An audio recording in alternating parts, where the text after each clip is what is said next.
FAA appears to be operating in violation of their own federal regulations. So there's a federal aviation regulation known as Title 14 CFR 61.53, if I'm not mistaken. And it basically says that medical examiners who do medical certifications for pilots, they have to undergo re-certification every 6 months to make sure they're safe to fly, that those doctors are not supposed to medically certify any pilot that has a recently FDA approved medical product in their body. They want at least a year of observation period to make sure that no aeromedically clinically significant adverse health effects turn on. And of course, right now what we have, James, is pilots flying around with completely unapproved, not newly approved, completely unapproved products in their system. And the FAA seems to have just sort of thumbed their finger at the regulation and said,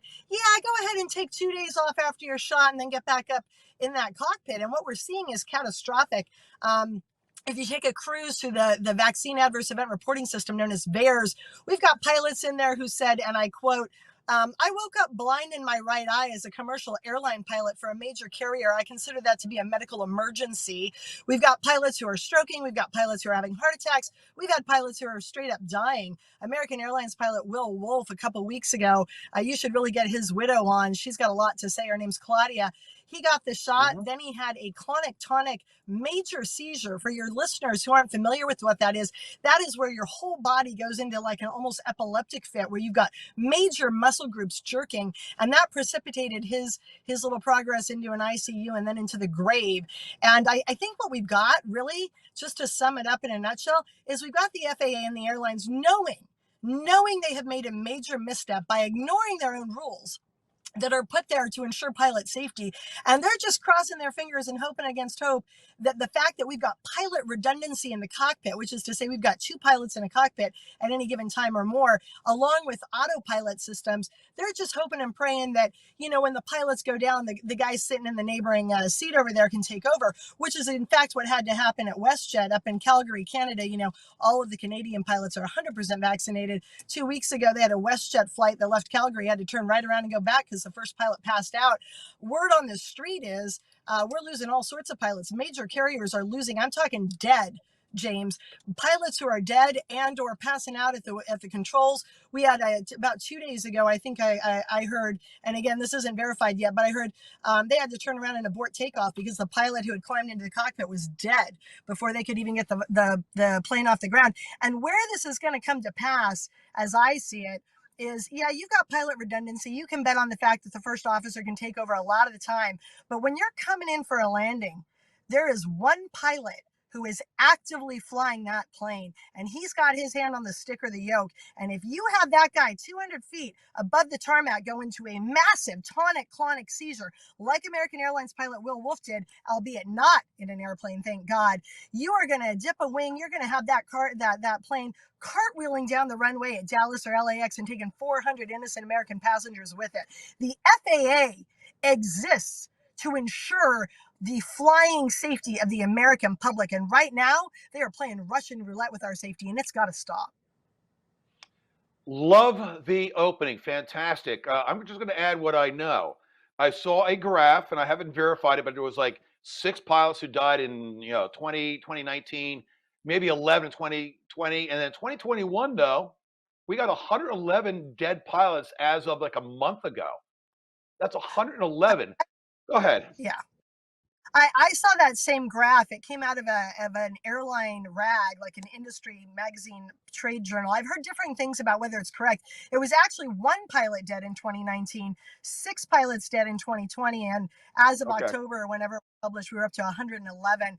Regardless of whether that graph is correct or not, I can tell you, boots on the ground, pilots are going down. And what we have asked with that letter is, hey, you need to basically ground your pilots and medically recertify any single pilot who has taken that vaccine and not just do the usual quickie. We're talking run them through a cardiac MRI, do what's known as a D-dimer test. These guys are having thrombo side effects, blood clotting side effects, mini strokes, and they are having heart issues. We've got colonels in the U.S. Army who have been whistleblowing on this stuff. One of them is a crash safety mishap specialist. She's a U.S. Army flight surgeon. She blew the whistle a couple of months ago. She's the one you saw a leaked copy of her draft affidavit going around about 6 months ago.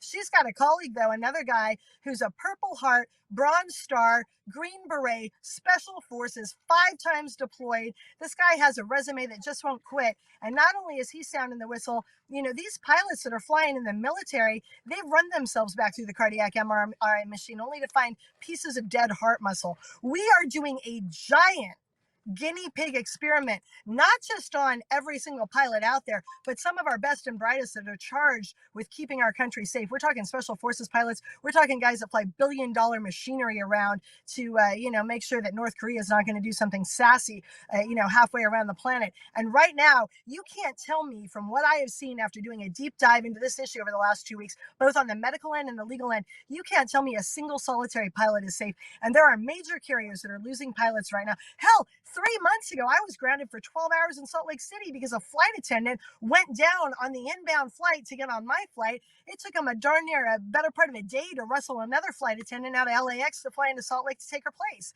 I mean, this is not a minor issue. And if they think they can keep sweeping it under the carpet, I got news for you. Ford wanted to do that with the Pinto, and it backflashed on them abominably. All it takes is one plane going down, and you've got the Department of Justice issuing multi-billion-dollar fines against these airlines who knew they had a problem and didn't do the right thing. And what we are doing with that letter that we sent off a week and a half ago is asking them to follow their own regulations, quit doing this nonsense that is making guinea pigs of our pilot population and putting all of us passengers behind the cockpit door at risk thereby. It's just nonsense what they're doing.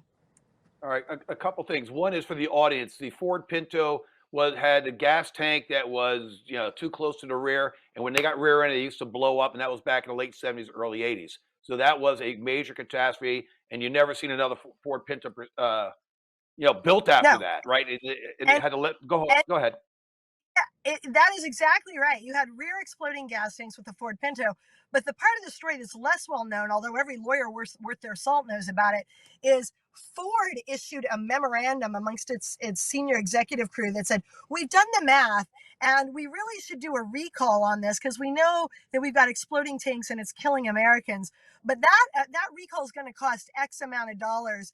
And so what we're going to do is just let everybody keep driving those Pintos, let those engines keep exploding, killing innocent Americans and paying off the families because it's going to cost us less in the courtroom and through settlements to pay off the families than it is to do a recall and properly fix the program or the problem. And I got to tell you, when the opposing counsel, whoever it was, came across that smoking gun memo sitting in a warehouse that Ford had to produce in the context of the Ford Pinto litigation, that was the end. That was the end of that right there.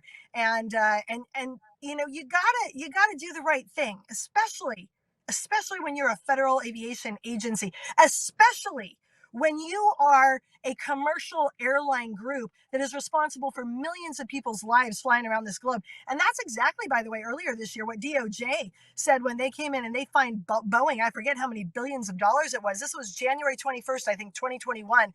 They said, you knew you had a problem with that Airbus, the 737 MAX, I think it was, and you guys did half-truths and you weren't transparent. And when you are in an aviation arena, the stakes are just too high. You need to be fully transparent. You need to be fully on board. You need to be jumping on these problems so you don't take an airplane out of the sky and kill a bunch of people like you did in Ethiopia, like you did with Lion Air. And that's why those airplane crashes, the few Americans who were on board, they were talking about $3 million a head. You want to do that? $3 million is the going rate for an average American on a downed passenger jet. You multiply that by 400 people if it happens here in the U.S. and we're not a minority on that jet. And now you've got criminal sanctions from DOJ because you were covering it up. You are looking at a multi-billion dollar problem, and rightly so. Those kinds of damages and those kinds of criminal sanctions exist to keep people in the narrow and not doing what Ford did with the Pinto. And right now I fear they are doing the same damn thing with these airline companies and these pilots pilots in this jab that Ford did with the Pinto, and it's going to end badly one way or the other. We're asking it to not end as badly as it could by preemptively going back to following the rules and making darn sure those pilots are medically cleared to fly by running them through cardiac MRIs, EKGs, and D-dimer tests to rule out stroking issues and to rule out cardiac issues. That's fantastic. Leigh, wonderful. Good news. We got pilot Josh Yoder in the house. I'm going to bring him back right after this commercial break, and we're going to have a nice discussion between you two, and we'll go from there. Be right back with this commercial break. Hi, Josh. Hi, James. James, hi. How you doing? Thanks for having me on.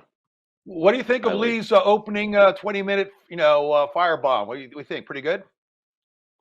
I think that was absolutely fantastic. I was absolutely overjoyed when someone sent me the press conference from Turning Point USA. I received a text with a clip that said, "You have to see this."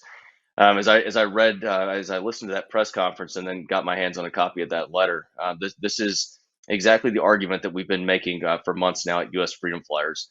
We've been saying that pilots should have a choice. We should not this vaccine should not be mandated, and it's having severe consequences. And I'm glad that myself and the other people at U.S. Freedom Flyers aren't the only people out there who see a major issue with what's happening at the FAA and these airline companies. Leigh, weigh in. Yeah, the part I did get to really go on a rant about when we were first talking before the break is, this is not just an issue of pilot safety and airplane passenger safety and what the feds should be doing and what they shouldn't be doing. And are they ignoring their own rules, breaking their own rules? Are there going to be consequences? Are there not? At the end of the day, we live in a first world country. We hold dear certain values. One of that is we have a right to live and let live. We're not living in North Korea. We're not forced to go to work. We don't go to work because our job is conditioned on a jab or not. And right now, not only have we lost sight of a lot of those basic precepts, one of the things that's most concerning to me is, I got a chance when I was at that press conference you guys referenced to really hang out with a couple of the pilots. One was from a major carrier and one was a little pilot. He was an agricultural pilot, but he'd fallen in love with flying as a teenager. It's all he'd ever known. His name's Cody Flint. He's 33, 34 years old. He has two little kids. And this guy went up to do some crop dusting down where he lives. I think it's in Mississippi or Alabama, somewhere down there. Literally pulled the nose of his plane up. He'd had a headache for 2 days after the Pfizer shot, and it had started to settle in the back of his neck. And he said as soon as he pulled the nose of his plane up, he felt what felt like a bomb going off in his brain. And then he got tunnel vision. He started sweating. He started almost vomiting. He basically passed out at the controls. He essentially blacked out. He said, "I didn't think I was going to make it home to my base. So I lined up over a stretch of highway so that I could try to crash on the highway. And then I realized that there were people on the highway in their cars. And I realized I couldn't do that. And so I pulled over to the side of the highway and kept that in the field of vision. He had very little vision at that point. Kept that in my range, thinking at least if I crashed before I got home, that somebody could find me and pull me out. And when he finally landed the plane, apparently on muscle memory, he'd had all sorts of stuff go wrong in his brain. He had elevated intracranial pressure that was pushing on his brainstem, on his spinal cord. The guy can't even bend over and pick up his kids right now because of the elevated intracranial pressure. He's had, I don't even know how many brain surgeries. They had to drag him out of the plane. He had no memory of landing the plane. This is not what we should be doing to our crop dusters. It's not what we should be doing to our military pilots. And it is not what we should be doing. Yes, because it puts all of us at risk, but more to the point, because it's putting them at risk. There are pilots right now out there, James, who are flying with tunnel vision and chest pain, and they're not coughing it up because they know as soon as they do, they'll be medically decertified and never able to fly again, which is their first passion, and it's how they make a living. This is just not what needs to be going on in America right now. We are better than this, and by golly, we need to start acting like it. And it's where they get their pensions if they fly long enough, right, Josh? Well, it depends on the company. Not all companies have pensions. Most of us are 401k. But like Got Lee it. said, I mean, this is our livelihood. It's something that we love to do. And the alternative, the FAA is essentially setting pilots up. They're not encouraging them. They're telling them they should definitely report, any adverse reactions that they have. But you have to realize that the pilot is not incentivized to disclose medical problems. The way the system is set up, Once you disclose something like that, you absolutely stand to lose your FAA medical. And without that medical, you may as well not have a pilot's license. You're not going to fly until such a time as you can get that medical back. So what we see happening right now is, I can just speak to the fact that pilots are being grounded. I know a lot of pilots now that have come forward. Not all are speaking out. I'm very grateful for both Greg Pearson and Cody Flint.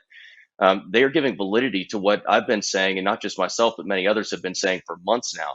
The companies and the unions, they told us, they said, it's not happening. These things are not going on. The FAA was just blatantly ignoring it.